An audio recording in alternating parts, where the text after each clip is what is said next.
Common Ground Project is a regenerative agriculture farm in Freshwater Creek, Victoria that uses fascinating natural approaches to cultivate soil and plant health. We went to speak to the farmers there to find out more about their approach and how they farm with nature. Thanks for having us here today on Common Ground Project. Thanks for being here. I'm Simon and this is Kelsie, farm manager and assistant 2IC nursery manager. Awesome.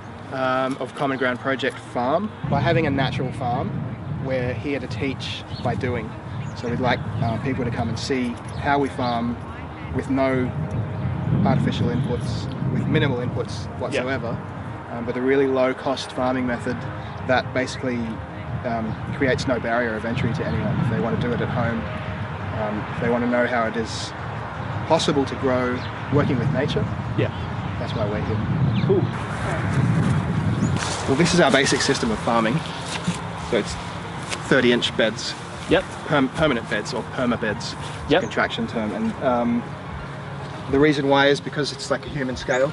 So any person working in this system can step over the beds real easy.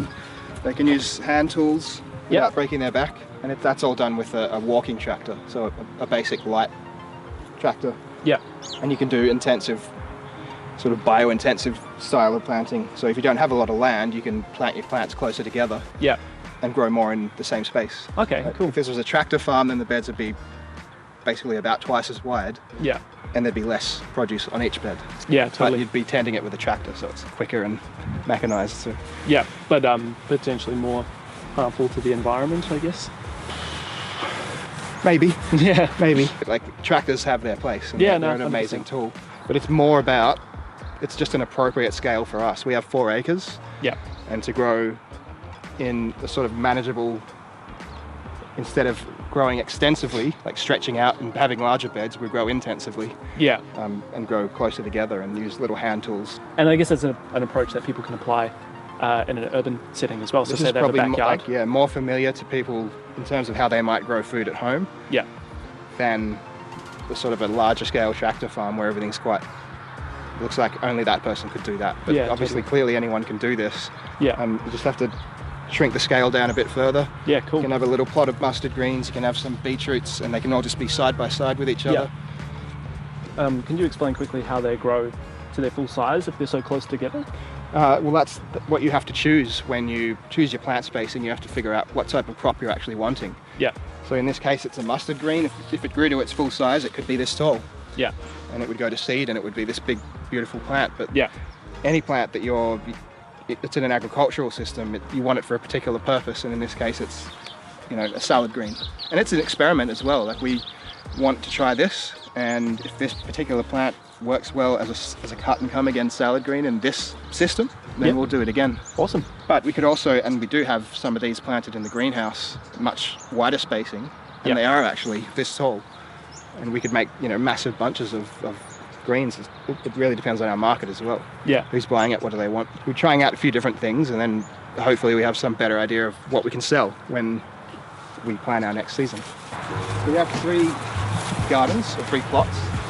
So this is the south garden, and then we have a north garden and an east garden. And the east garden is just brand new, so it's growing its first green manure now. Where in spring we'll plant another green manure of we're planning on doing sunflowers. Cool. We're feeding the soil. We have to really regenerate and feed the existing soil because it's heavily compacted from overgrazing. And also I suppose if you're doing quite intensive planting, then it's important to regenerate the soil as you go, right? As it is in any system, but if you've got a bio-intensive system, then you're taking more out. So we focus on putting back in using biology, so letting the microbes in the soil create fertility, but other farmers do it a different way, but at the end of the day it's the same equation. You've got to put back what you've taken out, whether you're intensively farming or extensively farming, same equation.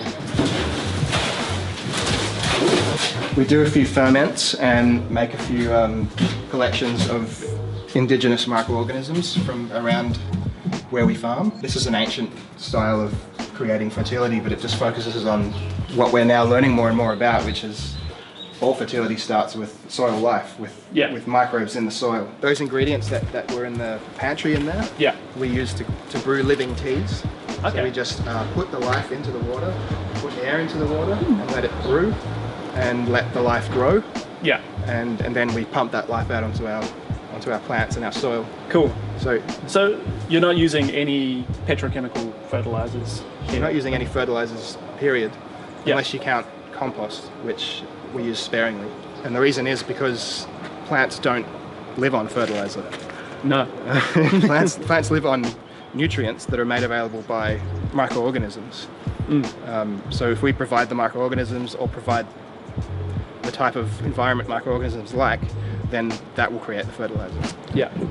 If you're bringing in wheelbarrows full of compost or whatever, then that's fine, that's your choice. But if you prefer to do it more naturally like we try to do, then you really need to create spaces in that plant for green manure.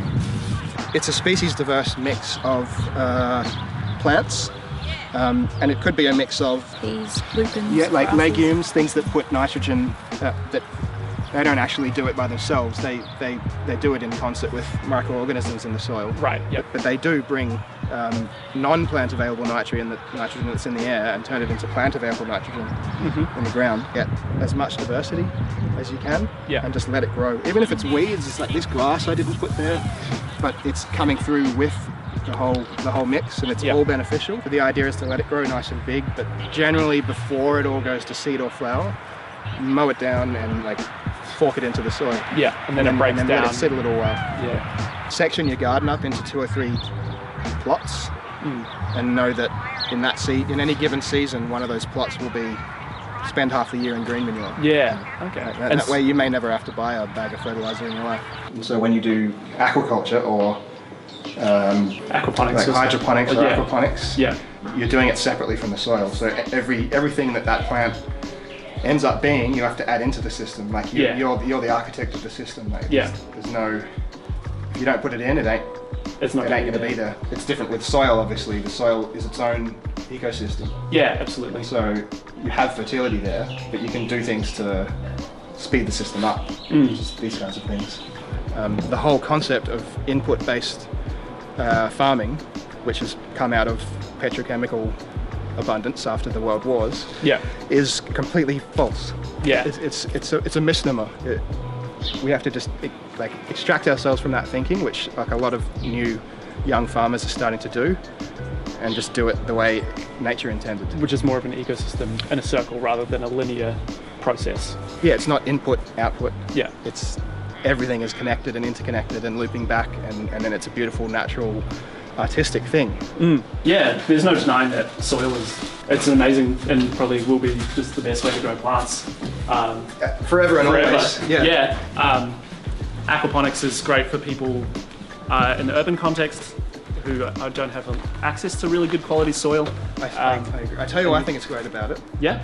I think it's great because it's like an entry or a gateway for people. Absolutely. If they begin to learn that they can grow things and that those things taste better than things they can buy, and that it's a buzz, then they'll get into the soil eventually. Yeah, totally. Even if it's just a little couple of planters in their porch or in their wicking beds or something. They can, and they will, and they should, because soil and humans are the same thing. Yeah. We get the same microbiome that's in our gut is in the soil, so we need to find all the ways we can to reconnect with soil. And if aquaculture or aquaponics is a way of doing that, then that's a valid thing. That's an awesome thing. Yeah, no, I would 100% agree with you there. So one thing that we're kind of teaching people this week is about how to plan for their growing in the future. So a big part of farming is sort of working with the seasons and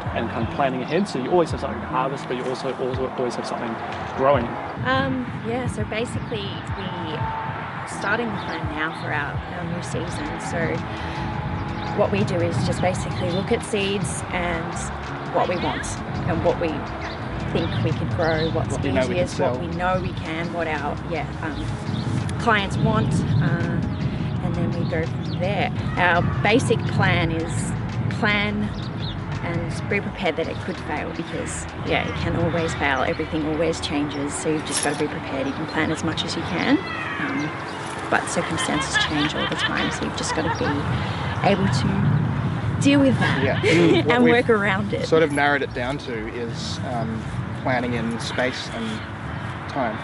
We know that any one bed in our system is going to be planted out 3 or 4 times in a season.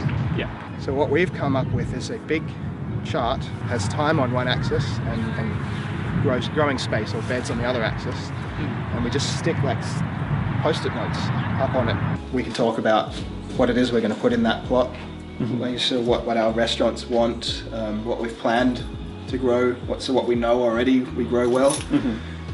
Seed all those plants in the nursery and come put it back. And now we have a real easy way of looking and seeing what's in that plot or what's going to be in that plot. Yeah. And then I can spend this time, because this is time in this direction, I can spend this time getting the plots ready. True. Yeah. So it takes you have to be thinking weeks and sometimes even months in advance to then be ready in that time, in that place for growing those plants. Yeah. So we know that this plot will have 1, 2, 3, 4 plantings. Yeah. And then throughout the season, when we go into the nursery and plant our next succession, then we just take one of those pieces of paper and fill it out with what we're planting. Yeah. And we can sort of grow into the plan then through the season. It comes down to your plan. So we start with that, and then I'll do up a seeding calendar depending on how many successions we want of each and how much we've planned for. Yeah. So this is kind of coming to the end of our winter planning now, and we'll come into spring. If I was to transpose that to someone trying to do a small plan at home, then the key would be succession planting. So you've always got something growing in your greenhouse or whatever your propagation area is. Yeah. You've always got something that's going to succeed what you've got in the ground now. Yeah, absolutely. That's a succession plant. This is a good example of succession planting, just planning ahead of time and knowing how long it takes, so how far ahead of time you have to plant. Yeah. Because for these leeks, they'll take they could be in here for 3 months and get about this tall. Yeah. And then be ready for planting in the ground. Whereas this beetroot, 30 days and it'll be begging to go in the ground. Out there. Yeah. So you just have to keep an eye on the seed packets and see what the date of maturity is on the, or just learn by experience. Yeah. And you don't have to get it perfectly right, as long as you usually add a little bit extra than what you think you'll need. Seeds are not expensive, so just get a little bit more than what you think you'll need. Plant your successions, always thinking 1 or 2 months ahead. Yeah. So what you're planting now is going to be something that's going to be growing in warmer weather. Yeah. You'll get used to that, you'll fail, you'll succeed, you'll have fun doing it, if you're not too hard on yourself. And also grow keep it simple. Yeah, and grow Keep what it you simple. want to eat. And obviously. Yeah, that's a common piece of advice I hear from farmers. It's different for a farmer who's trying to grow for market. to their market. Yeah. But if you're growing for yourself at home, for God's sake, make sure you grow what you'll use. Yeah. We'd love to hear from you guys what your idea of regenerative agriculture is. You could enlighten us on that. I would say first that I would never try to define it, because it can be a lot of things. So someone who says that they're doing regenerative agriculture could be doing organic agriculture, but being careful doing it. Someone who's doing natural methods of farming or biodynamics, they could say themselves that they're regenerative agriculturalists. The next step is actually being more proactive in how we farm and how we don't farm, so that we're actually regenerating the soil ecosystems and the farm ecosystems. Or looking at farms as a whole ecosystem. Yeah, but So letting the land work you, not you work the land. Is big for me. So watching your ecosystem and how it works, and not fighting against it, working with it, because like you said before, it's holistic. We're a part of it. Yeah. In my mind, it's kind of replicating how a natural ecosystem will occur, in that it sort of over time builds itself up while sustaining itself. So you imagine a forest ecosystem that has a constant death and growth cycle, but over time it becomes larger, the forest keeps growing, and it will sort of it's not a diminishing returns cycle. It's within every cycle of the season, the whole forest ecosystem becomes stronger, and more soil is added and more health is added to the whole system.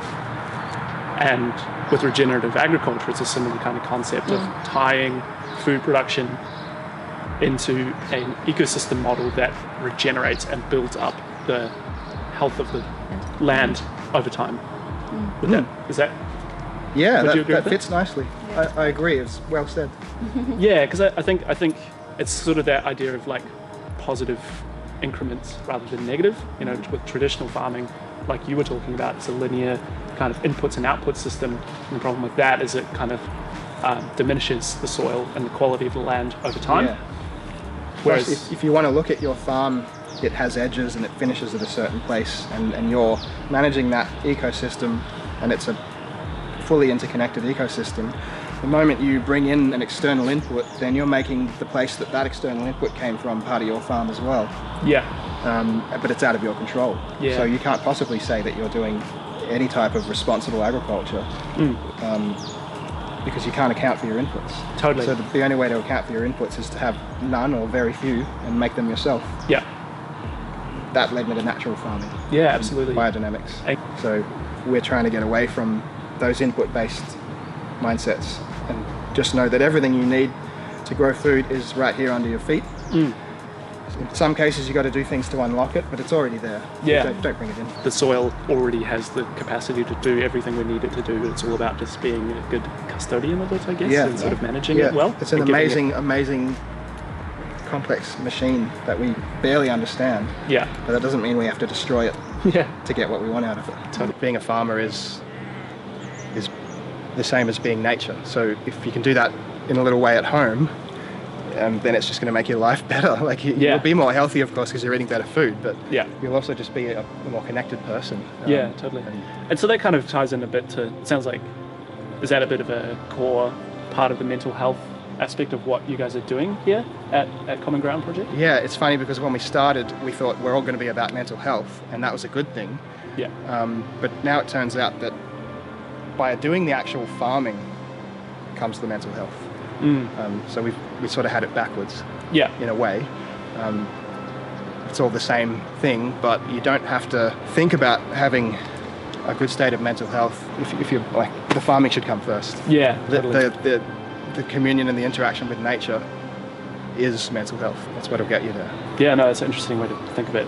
Like they're just one and the same. It's not like the consequence of it is positive mental health. It's just like it is mental health to be doing these positive things for your mind and body. And being for the planet, being like sort of a living, breathing, thinking part of nature. That's what it is to be a human being. I'd love to know why local food is important to both of you personally. It's a huge topic.